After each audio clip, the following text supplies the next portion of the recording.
আসসালামু আলাইকুম। প্রিয় শিক্ষার্থীবৃন্দ, আরো একটি ক্লাসে আপনাদের সকলকে স্বাগত জানাচ্ছি। আজকে আমাদের আলোচ্য টপিক হলো প্রেপোজিশন। আইএলটিএস কিংবা যেকোনো চাকরির পরীক্ষায়, বিশ্ববিদ্যালয় ভর্তি পরীক্ষায় প্রেপোজিশন খুবই গুরুত্বপূর্ণ একটা টপিক।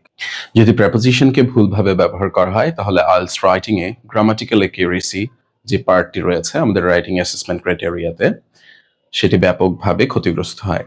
তো আজকে আমরা প্রেপোজিশনের ব্যবহার শিখব। আজকে আমরা বেসিক্যালি কথা বলবো ইন, অন, অ্যাট এই ছোট্ট তিনটা প্রেপোজিশন নিয়ে। এরা সময়ের ক্ষেত্রে কে কোন ধরনের সময়ের পূর্বে বসে, এটাই আজকে আমাদের আলোচ্য বিষয়। শুরু করছি ইন দিয়ে। ইন সাধারণত বড় এককের পূর্বে বসে, সময়ের বড় এককের পূর্বে।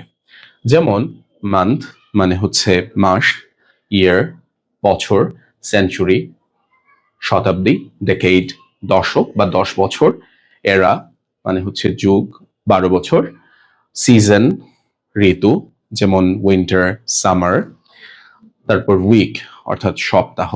এই সকল সময়ের যত বড় একক আছে এদের পূর্বে আমরা ইন বসাবো। যেমন আমি বললাম যে সে জুলাই মাসে জন্মগ্রহণ করেছিল, তাহলে আমি বলবো হি ওয়াজ বর্ন ইন জুলাই, কারণ জুলাই একটা মাস আর এই মাসের আগে বা মান্থের আগে আমরা ইন বসাই। যেমন আমি বললাম যে আমি শীতে কক্সবাজার গিয়েছিলাম, তাহলে আমি কি বলবো যে I went to Cox's Bazar in winter, right? আচ্ছা, এবার আমরা কথা বলবো অন নিয়ে। অন বসে সাধারণত ডেই এবং ডেটের আগে।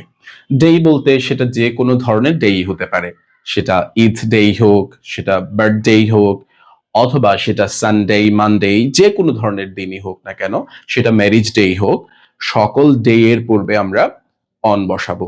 যেমন ইন্ডিপেন্ডেন্স ডে। আবার ডেটের আগেও আমরা অন বসাবো, যেমন কথার কথা জুলাই 7, মে 5 ইত্যাদি। যেমন আপনি বললেন he left the country on May 5, সে 5ই মে দেশ ত্যাগ করেছিল। এবার আসেন অ্যাট বসে সাধারণত ক্লক টাইমের পূর্বে, ঘড়ির সময়, যেমন 5টা 30, 7টা 15, তখন আমরা কিভাবে বলবো যে অ্যাট 5:30 অথবা অ্যাট 7:45 PM or AM। এখন আমরা টাইম রিলেটেড কিছু এক্সপ্রেশন দেখব।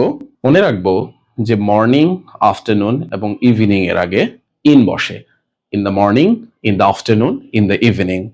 যেমন আপনি বললেন যে I wake up early in the morning, কিন্তু আমরা মনে রাখবো নাইট এবং নুন এর আগে, অর্থাৎ রাত এবং দুপুর, এই দুটার আগে ইন বসে না, এই দুটার আগে অ্যাট বসে। তবে উল্লেখ করার মতো একটা গুরুত্বপূর্ণ বিষয় হলো নাইটের আগে অ্যাট যেমন বসতে পারে, ইনও বসতে পারে। পার্থক্য কি?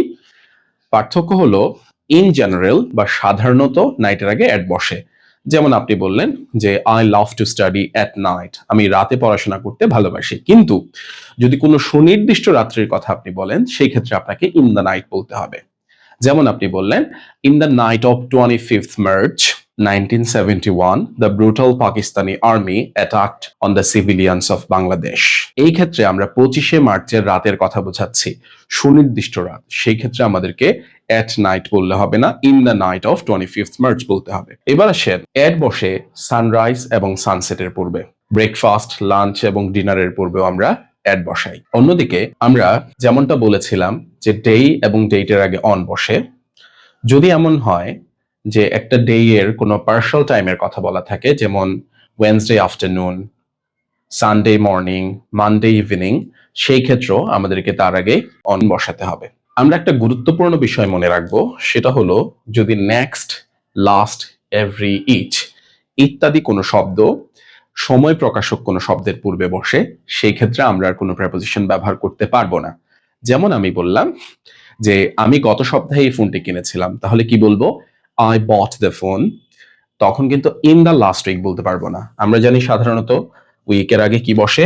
ইন বসে। কিন্তু যেহেতু লাস্ট শব্দটা চলে আসছে, সেই ক্ষেত্রে আমাকে শুধু লাস্ট উইক বলতে হবে।